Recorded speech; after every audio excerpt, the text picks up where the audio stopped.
ಚಿಕ್ಕಬಳ್ಳಾಪುರ ಜಿಲ್ಲೆಯ ಮಂಚೇನಹಳ್ಳಿ ತಾಲೂಕಿನ ಗಿಡಗಾನಹಳ್ಳಿ ಗ್ರಾಮದ 32 ವರ್ಷದ ಪವಿತ್ರ ಕೊಲೆಯಾದ ಮಹಿಳೆ.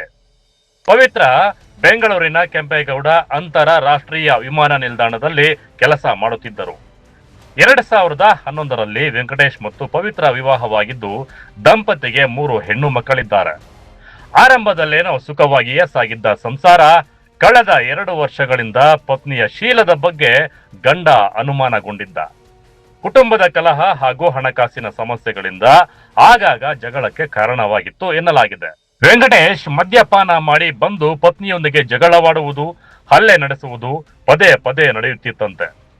ಕಳೆದ 6 ತಿಂಗಳ ಹಿಂದೆ ಕೂಡ ಗಂಭೀರವಾಗಿ ಹಲ್ಲೆ ನಡೆಸಿದ್ದ ಹಿನ್ನೆಲೆ ಕುಟುಂಬಸ್ಥರು ರಾಜಿ ಸಂಧಾನ ಮಾಡಿ ದಂಪತಿಯನ್ನು ಮತ್ತೆ ಒಟ್ಟಿಗೆ ಬಾಳುವಂತೆ ಮನವೊಲಿಸಿದ್ದರಂತೆ. ಆದರೆ ಶನಿವಾರ ಮಧ್ಯರಾತ್ರಿ ಅದ್ಯಾವ ವಿಚಾರಕ್ಕೋ ಏನೋ ಕೋಪಗೊಂಡ ವೆಂಕಟೇಶ್ ಪತ್ನಿಯ ಕತ್ತು ಹಿಸುಕಿ ಕೊಲೆ ಮಾಡಿ ಸ್ಥಳದಿಂದ ಪರಾರಿಯಾಗಿದ್ದಾನೆ ಎಂದು ಆರೋಪಿಸಲಾಗಿದೆ. ನನ್ನ ತಂಗಿನೇ ಸರ್, ಅಣ್ಣ ನಾನು ನನ್ನ ತಮ್ಮ ನನ್ನ ತಂಗಿ 3 ಜನ ಇದ್ವಿ. 2011ರಲ್ಲಿ ಮದುವೆ ಮಾಡಿಕೊಟ್ಟಿದ್ವಿ. ಎಲ್ಲ ತುಂಬ ಚೆನ್ನಾಗೇ ಮದುವೆ ಮಾಡಿಕೊಟ್ವಿ ಸರ್. ತಂಗಿ ಚೆನ್ನಾಗಿರ್ಬೇಕು ಅಂತ ಒಂದೇನೋ ಉದ್ದೇಶದಿಂದ ಎಲ್ಲ ಮಾಡಿಕೊಟ್ವಿ. ಯಾವಾಗೂ ಜಗಳ ಏನಕ್ಕೆ ಜಗಳ ಅಂತ ಒಂದ್ಸಲಿ ಕೇಳ್ಕೊಂಬಂದ್ವಿ. ಮನೆ ಯಾರಿಗೂ ಒತ್ತೆ ಇಟ್ಟಿದ್ದಾರೆ. ಒತ್ತೆ ಇಟ್ಟಿರೋದು ಅವ್ರದ್ದೇನೋ ಟಾರ್ಚರ್ ಅಂತೆ, ಬಡ್ಡಿ ಕಟ್ತಾ ಇಲ್ಲ, ಅಗ್ರಿಮೆಂಟ್ ರಿಜಿಸ್ಟರ್ ಥರ ಏನೋ ಮಾಡಿಕೊಟ್ಬಿಟ್ಟಿದ್ದಾರೆ. ಅದೊಂದು ಸಮಸ್ಯೆ ಆಗಿದೆ. ಯಾವಾಗ ದುಡ್ಡಿನ ಕಾಸಿನ ವಿಚಾರಕ್ಕೆ ಜಗಳ ಆಡೋದು, ಕುಡಿದ್ಬಿಟ್ಟು ಬಂದು ಹೆಂಗಂದಂಗೆ ಹೊಡೆಯೋದು. ಒಂದು 6 ತಿಂಗಳಿಂದ ಚೆನ್ನಾಗಿ ಹೊಡೆದಾಕ್ಬಿಟ್ಟಿದೆ ಸರ್. ಇನ್ನು ಘಟನೆ ಕುರಿತು ಮಾಹಿತಿ ತಿಳಿಯುತ್ತಿದ್ದಂತೆ ಮಂಚೇನಹಳ್ಳಿ ಪೊಲೀಸರು ಸ್ಥಳಕ್ಕೆ ಭೇಟಿ ನೀಡಿ ಪರಿಶೀಲನೆ ನಡೆಸಿದರು.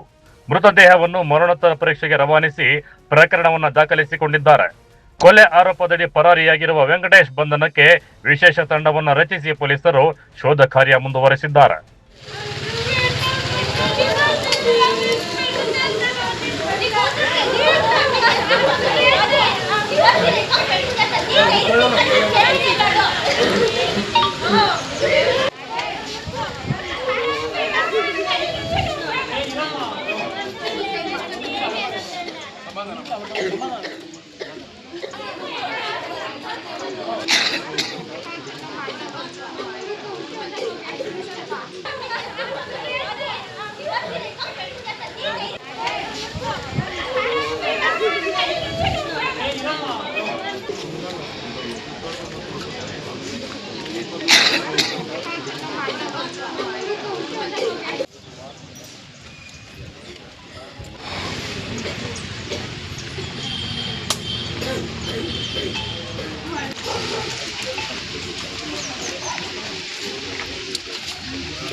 ಪ್ರಾಣ ಒಂದು ಹೋಗಿರಲಿಲ್ಲ. 6 ತಿಂಗಳಿಂದ ಚೆನ್ನಾಗಿ ಹೊಡೆದಾಕಿ ತಲೆ ಗಿಲೆ ಎಲ್ಲ ಫುಲ್ಲು ಬ್ಲಡ್ ಬಂದಿತ್ತು. ಹೊಡೆದಾಕ್ಬಿಟ್ಟು ಆಚೆ ಹೊಡೋಗ್ಬಿಟ್ಟಿದ್ದಾನೆ ಸರ್. ಯಾರು ಗೊತ್ತಿಲ್ಲ ನನಗೆ. ಯಾರೋ ಅಕ್ಕಪಕ್ಕ ಮನೆಯವ್ರು ನೋಡ್ಕೊಂಡ್ಬಿಟ್ಟು ನಾವೋಗ್ಬಿಟ್ಟೈತೆ ಅಂತ ಹೇಳ್ಬಿಟ್ಟು ಹಾಸ್ಪಿಟ್ಲಿಗೆ ತೊಗೊಂಡೋಗಿ ಸೇರಿಸಿದ್ರು. ನಾವು ಬರೋಷ್ಟರಲ್ಲಿ ತುಂಬಾ ಏಟಾಗಿತ್ತು ಸರ್. ಕೈ ಎಲ್ಲನೂ ಹೆಂಗಂದಂಗೆ ಏನರಲ್ಲಿ ಹೊಡೆದಿದ್ನೋ ಗೊತ್ತಿಲ್ಲ. ಸಿಕ್ಕಾಪಟ್ಟೆ ಹೊಡೆದಾಕ್ಬಿಟ್ಟಿದ್ದೆ. ಏನೋ ಇರಲಿ, ಗಂಡ ಹೆಂಡತಿ ದೂರ ಮಾಡೋದು ಬೇಡ ಅಂತ ಹೇಳ್ಬಿಟ್ಟು ಎಲ್ಲ ಇದು ಮಾಡ್ಕೊಂಡು ಏನೋ ಮಾಡಿದ್ವಿ. ಆದರೆ ಲಾಸ್ಟ್ಗೆ ಇವತ್ತು ಪ್ರಾಣನೇ ತರಿಸ್ಬಿಟ್ಟು ಒಬ್ಬೇ ತೆಂಗಿ ತಿನ್ನೋದಕ್ಕೂ ಏನಾದ್ರು ದುಡ್ಡು ಬೇಕು ಅಂತಂದರೆ ಅಲ್ಲಿಂದನೇ ಮನೆಯಿಂದ ನಾವು ಅಪ್ಪ ಅಮ್ಮ ತುಂಬ ನೋಡಿದ್ದಾರೆ ಸರ್. ನಮ್ಮ ಏನೇ ಒಂದು ಚಿಕ್ಕ ಪ್ರಾಬ್ಲಮ್ ಆದ್ರೂ ಬಂದು ಓಡ್ಬಂದು ಎಲ್ಲ ಏನು ಬೇಕೋ ಅವ್ರಿಗೆ ಎಲ್ಲ ಥರದ್ದು ವ್ಯವಸ್ಥೆ ಮಾಡಿಕೊಟ್ಟಿದ್ರು ಸರ್. ಹೆಂಗ ರಾಯಲ್ಲಾಗಿರ್ಬೋದಾಗಿತ್ತು ಸರ್ ಅವನು. ಲಾಸ್ಟಿಗೆ ನನ್ನ ತಂಗಿನ ಒಬ್ಬೇ ತಂಗಿನ ಹಾಳು ಮಾಡಾಕ್ಬಿಟ್ಟು 3 ಜನ ಹೆಣ್ಮಕ್ಳು ಸರ್. ಯಾರು ಸರ್ ಅವ್ರಿಗೆ ಹೇಳ್ಬೇಕು? 3 ಜನ ಹೆಣ್ಮಕ್ಳನ್ನ ಬಿಟ್ಟು ಅವರ ಅಟ್ಲೀಸ್ಟ್ ಅವ್ನು ಸತ್ತೋಗಿದ್ರೆ ಅದೊಂಥರ ಸರ್. ಸಾಯಿಸ್ಬಿಟ್ಟು ಹೋಗ್ಬಿಟ್ಟ. ಆ ಹೆಣ್ಮಕ್ಳಿಗೆ ಯಾರು ಸರ್ ಆಗ್ತಾರೆ? 3 ಜನ ಹೆಣ್ಮಕ್ಳು. ಒಟ್ಟಾರೆ ಶೀಲಶಂಕೆ, ಕುಟುಂಬ ಕಲಹ ಮತ್ತು ಹಣಕಾಸಿನ ಸಮಸ್ಯೆಗಳ ನಡುವೆ ನಡೆದಿರುವ ಈ ಕೊಲೆ ಪ್ರಕರಣ 3 ಪುಟ್ಟ ಹೆಣ್ಣು ಮಕ್ಕಳ ಭವಿಷ್ಯವನ್ನ ಕತ್ತಲೆಗೆ ನೂಕಿದೆ.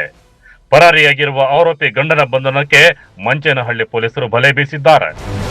ನಾಸೀರ್ ಜೊತೆ ಕಳವಾರ ಅರುಣ್, MMTV ನ್ಯೂಸ್, ಚಿಕ್ಕಬಳ್ಳಾಪುರ.